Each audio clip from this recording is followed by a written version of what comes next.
What's going on, everyone? Juicebags here, and welcome to a Dungeon Defenders 2 Beginner's Guide and Tutorial series.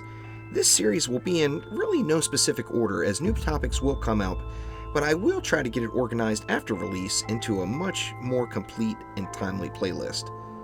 As changes take place between now and release, I will do my best to update this series and make sure that the playlist is always current. This series will be played on the PC, however most of these topics will very easily transfer over to the PS4 with just a few different controls.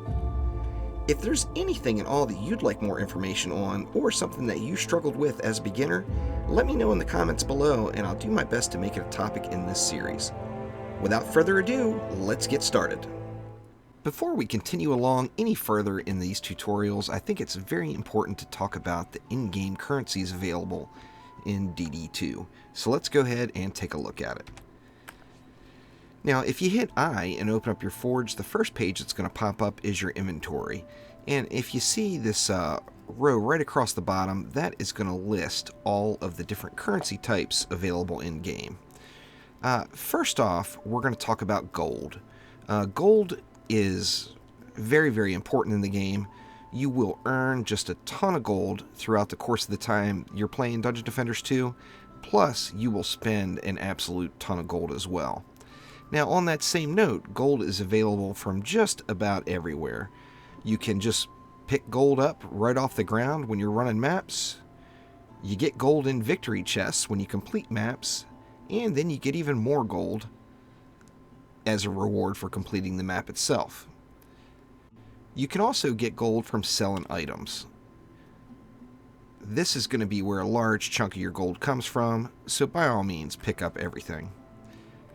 You can also get gold from completing the random challenges in the game, and especially when you're leveling up and playing your way through the campaign, these challenges do bring quite the rewards, really, definitely when needed. Everyone seems to think that they need just tons and tons and tons of gold, and you do. There's no doubt about it. Gold is very, very expensive. Upgrading pieces costs a ton of gold.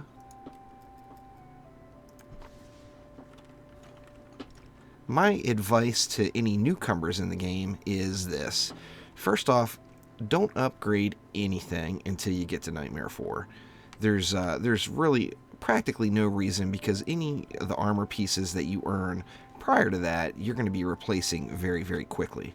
Now, when you get a nice Nightmare 4 piece, there's a chance that piece could stick around for a while, so by all means, go ahead and make the investment. On that same note, especially when you're just starting and leveling up through the campaign, don't spend any of your gold on anything except skill spheres. Skill spheres are going to definitely add a nice bit to your playthrough, and it's really going to help you out.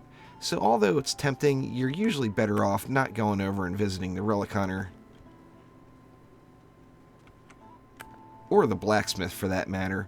And as you see, even at in-game purposes, the stuff that drops here is just not spectacular.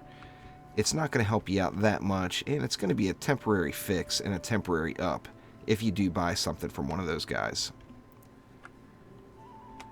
Next, we'll move on over to the premium currency, the gems. That's in the bottom right. You pay real money for these. You can use these for lots of different things. The main thing, and the only thing that currently you can use gems for, or real money for, is inventory space. So if you do decide you want to make a little investment into Dungeon Defenders 2, if you're just starting off, the number one thing you really, really need is inventory space. That inventory pack is a pretty nice addition. I know a lot of people get excited and want new heroes. Those new heroes are going to come. One thing that's never going to get any bigger is that inventory. So by all means, spend all the gems you can on upping your inventory. Now, you do get a couple of gems throughout the playthrough when you're first starting through the campaign, and those will help you out to open up an additional bag. Next, we're going to move all the way over here to the left-hand side, and this is Defender Medals. Defender Medals is kind of the bread and butter. You get Defender Medals for completing maps.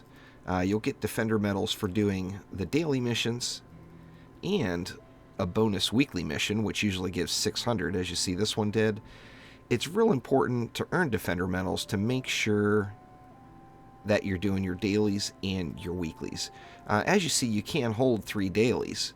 However, if you get to 3 and they're full, you're not going to earn any new dailies until these dailies are completed or re-rolled and then completed, one of the two. Defender medals are going to buy your new heroes. You're going to be able to get some skill spheres, and you're going to be able to get all the lovely goods over here from the pirate, which are some specialty pets, and Uber spheres, which we'll get into later, and some random other things. So Defender medals are your meat. That's what you'll earn, and that's how you will progress and unlock the game. Now, Defender medals is best earned on the weekends, as currently there's some sort of event that goes on every weekend. Sometimes it's triple medals earned. Other times it's bonus daily missions every 3 times a day or 2 times a day, which those are really nice as well. Now, if you notice the currency right in the middle, these are Wyvern tokens. As you see, I've got 0 here, and there's a good chance you may have 0 as well. This is a currency that is no longer available in the game, so there's currently no way to earn Wyvern tokens. If you were around prior to Defender medals coming into play, you may still have some Wyvern tokens, and you can spend those right over next to the pirate to get essentially the same things with a few different little bonus things for pets. You can get, well, that's really about it. You can get a couple of bonus reroll or booster items here. But by all means, spend your Wyvern tokens. That eventually will go away, so make sure you're at 0 when it does go away. Hope that helps everyone out in understanding some of the basic currencies in Dungeon Defenders 2. We'll see ya. Thank you for watching. If you enjoyed the video, click that like button and mash this big J over here to subscribe to the channel. Thanks again. We'll see you soon.